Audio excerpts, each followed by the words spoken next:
tous, aujourd'hui nous allons voir un tutoriel de comptabilité des sociétés sur l'augmentation de capital par incorporation de réserves.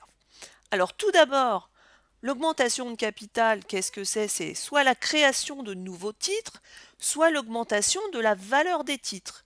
Par contre, pour une augmentation de capital, on doit avoir le capital initial, donc de départ, qui doit être entièrement libéré, c'est-à-dire entièrement versé.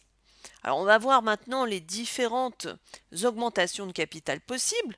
On a soit des apports externes, soit des apports internes. En externe, ça va être du numéraire, donc de l'argent. Des apports en nature, donc des biens. Puis en interne, c'est l'incorporation des réserves liées aux bénéfices antérieurs qu'on a pu avoir au sein de la société. Alors on va voir un petit peu comment ça se passe à l'aide d'un exemple.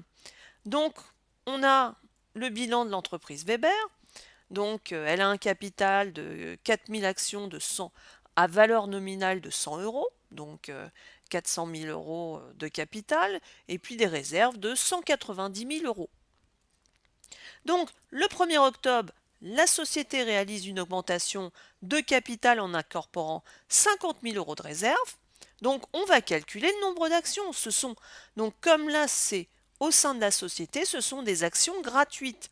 Donc, on a 50 000 euros d'actions, de montant de réserve, pardon. Le montant, la valeur nominale est de 100 euros.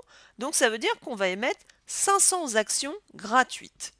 Donc, on va voir l'enregistrement comptable qui va être réalisé. Donc, c'est tout simple.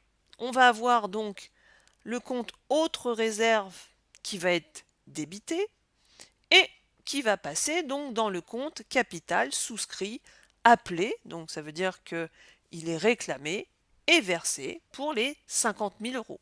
Et donc on a notre augmentation de capital. On va voir maintenant l'incidence au sein du bilan. Comme vous pouvez le voir, là au niveau de mon capital, j'avais 400 000, donc j'ai 450 000 euros. Alors excusez-moi, là il y a un petit peu plus d'actions du coup. Il y a 4500 euros, il y a 4500 actions 200 euros qui sont donc présentes. Donc là, c'est une petite coquille à corriger. Nos réserves maintenant sont passées à 140 000 euros.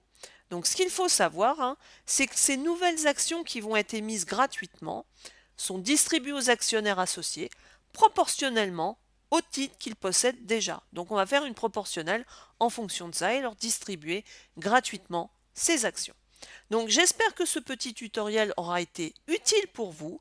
En attendant, je vous dis à bientôt pour un autre tuto.